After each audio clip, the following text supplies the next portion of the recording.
All right, we begin this morning with the ongoing tension over President Trump's plans to deploy National Guard troops to cities across the country.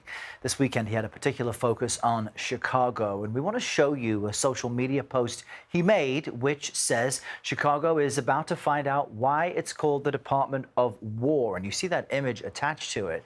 But as you heard at the top of the show, he appeared to pull back somewhat, saying he is not going to war with the Windy City. Here's what Illinois Democratic Senator Tammy Duckworth told Face the Nation on Sunday.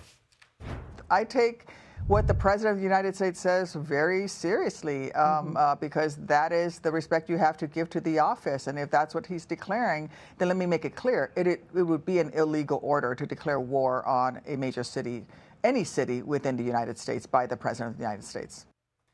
Now, we want to show you this fresh new CBS News polling showing the majority of Americans oppose the president's deployment of troops to U.S. cities.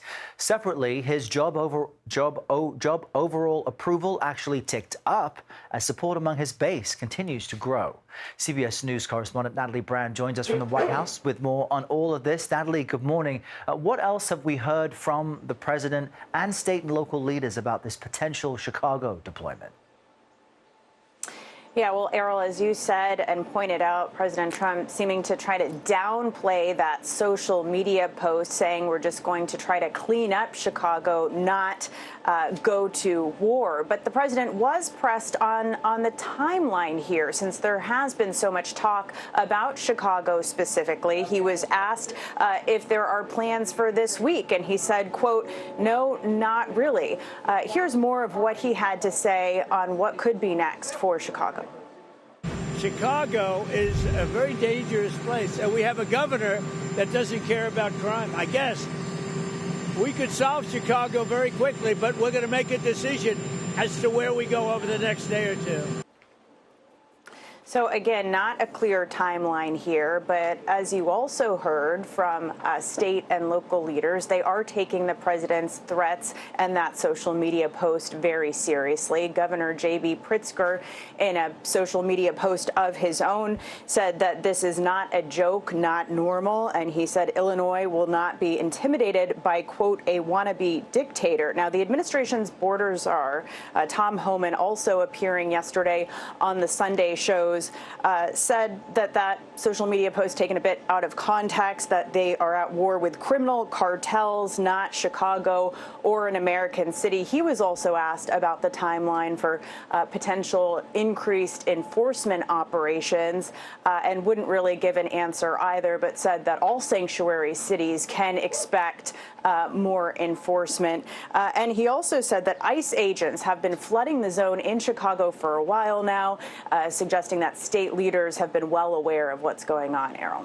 And we'll have more on ICE activity in other parts of the country later this hour. Natalie, thank you very much.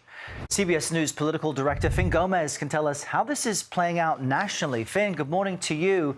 Let's dig in on the data when it comes to these National Guard deployments. What are Americans saying about it?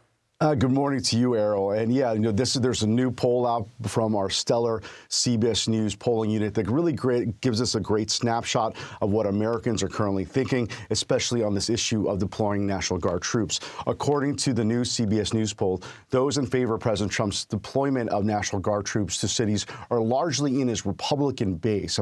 You're seeing about 43% of those support that. They say that it makes them personally safer, personally feel safer, even if they don't live in those respective cities, and that in principle they support deployment to other U.S. cities. The majority of Americans are opposed, however, Errol, and those who are tend to feel their own rights and freedoms would be less secure as a result of these deployments. They do not think it would be effective in reducing crime or making them feel safer. But those in favor, it's not just a case of red versus blue cities. They support the Guard being sent to either Democratic or Republican-led places or coming to their own respective local areas. But you are seeing that divide along party lines. Very polarizing, what we're seeing in this survey, Errol. Yeah, and among independents, the polling showed they disapprove by almost 2 to 1. But, Finn, we We see right just now. Really quick. Yes, I'm just going to say ahead. that great point in independence, Errol, because that is something that, especially ahead of the midterms, that is part of the demographic the Republicans really need to hold on to the majority. So when you're seeing that sort of squishiness, that sort of mobility, that swinginess, if you will, especially in the other way, that does not bode well, even though we're a little ways away from those November elections next year. But Finn, the president's support is slightly ticking up. Is this the issue driving it? What can you tell is behind that?